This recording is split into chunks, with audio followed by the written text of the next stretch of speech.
दोस्तों, COBOL GK में आपका स्वागत है। आज हम कंप्यूटर के 20 महत्वपूर्ण क्वेश्चन को कवर करेंगे जो परीक्षा के दृष्टिकोण से अति महत्वपूर्ण है। यदि वीडियो पसंद आए तो लाइक, शेयर, सब्सक्राइब जरूर करें। जैसा कि स्क्रीन पर दिख रहा है, पहला क्वेश्चन, एक तथ्य जिसका कोई अर्थ नहीं होता। तथ्य मीन्स होता है ऑब्जेक्ट जैसे वस्तु कोई, तो इसका जाएगा आंकड़ा जिसे हम इंग्लिश में कहते हैं डेटा। तो पहले का आंसर होता है डी। क्वेश्चन नंबर 2 कह रहा है, कंप्यूटर द्वारा किसी कार्य को करने के लिए दिए जाने वाला कथन कहलाता है। तो कंप्यूटर द्वारा जो कथन कहलाता है वो इंस्ट्रक्शन कहलाता है। इंस्ट्रक्शन जिसे हम आदेश कहते हैं, जिसे हम क्या कहते हैं? आदेश, इंस्ट्रक्शन, आदेश। तो क्वेश्चन नंबर 2 का आंसर जाता है बी के साथ। क्वेश्चन नंबर 3, अबेकस में कितनी क्षैतिज छड़ें होती हैं? अबेकस में कितनी क्षैतिज छड़ें होती हैं? जैसा कि दिख रहा है 4, 6, 8, 10। तो अबेकस में 10 क्षैतिज छड़ें होती हैं। क्वेश्चन नंबर 4 कह रहा है, स्लाइड रूल का आविष्कार किस वैज्ञानिक ने किया? John Napier, William heart, Blaze Pascal, Charles Babbage. इसका आंसर जाता है विलियम आर्टरेड के साथ। क्वेश्चन नंबर 4 का बी करेक्ट है। क्वेश्चन नंबर 5, विश्व का पहला प्रोग्रामर किसे कहा जाता है? विश्व का पहला प्रोग्रामर किसे कहा जाता है? तो इसका आंसर जाता है एडा एगास्टा। 5 का बी करेक्ट है। क्वेश्चन नंबर 6,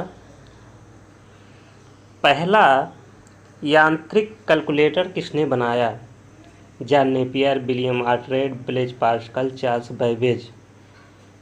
तो यांत्रिक कंप्यूटर सबसे पहले ब्लेज पास्कल ने बनाया था। इसका अच्छा का सी के साथ करेक्ट है। क्वेश्चन नंबर 7 कह रहा है, कंप्यूटर का जनक किसे कहा जाता है? कंप्यूटर का जनक चार्ल्स बैबेज को कहा जाता है। तो क्वेश्चन नंबर 7 का डी करेक्ट है। क्वेश्चन नंबर 8, विश्व का सबसे पहला विद्युत यांत्रिक कंप्यूटर था। तो विश्व का सबसे पहला विद्युत यांत्रिक कंप्यूटर मार्क 1 था। 8 का ए करेक्ट है। क्वेश्चन नंबर 9, पहली पीढ़ी के कंप्यूटर में किस यंत्र का प्रयोग किया जाता था? तो पहली पीढ़ी के कंप्यूटर में वैक्यूम ट्यूब का प्रयोग किया जाता था। तो 9 का ए करेक्ट है।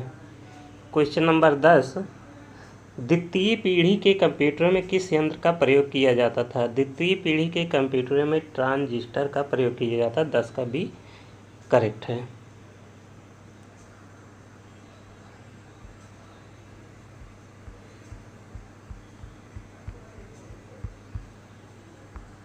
क्वेश्चन नंबर 11 का है, तकनीकी के आधार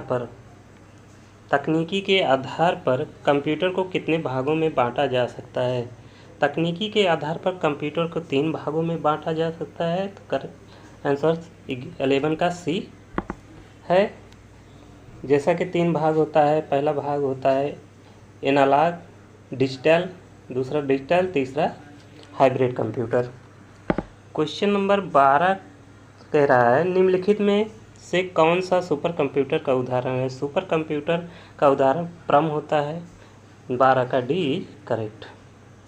क्वेश्चन नंबर 13 कह रहा है, अभी तक कंप्यूटर की कुल कितनी पीढ़ियां अस्तित्व में आ चुकी हैं?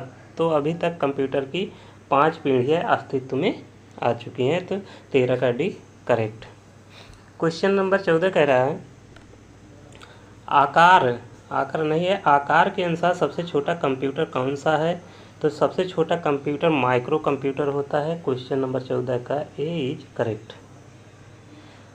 क्वेश्चन नंबर 15 कह रहा है, अबेकस का निर्माण कहाँ हुआ था? तो अबेकस का निर्माण सबसे पहले रूस में हुआ था।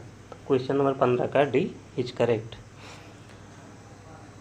क्वेश्चन नंबर 16 का रहा है निम्नलिखित में से कौन सा माइक्रो कंप्यूटर का उदाहरण नहीं है। तो माइक्रो कंप्यूटर का उदाहरण नहीं है परम। परम जो होता है हाइब्रिड कंप्यूटर होता है। तो क्वेश्चन नंबर 16 का सी इज करेक्ट है।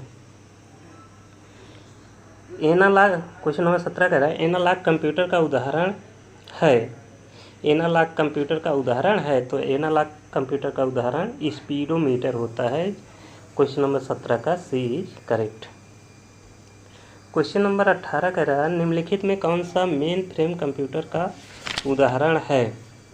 तो मेन फ्रेम कंप्यूटर का उदाहरण IBM 4300 है। क्वेश्चन नंबर 18 का D is correct. Question number 19 तृतीय पीढ़ी के कंप्यूटर में किस यंत्र का प्रयोग किया जाता है। तृतीय पीढ़ी के कंप्यूटर में IC का प्रयोग किया जाता था। इनमें से कौन सा सुपर कंप्यूटर का उदाहरण है। क्वेश्चन नंबर 20 कह रहा है इनमें से कौन सा सुपर कंप्यूटर का उदाहरण है। तो सुपर कंप्यूटर का उदाहरण परम है। 20 का A is correct. Okay, thank you.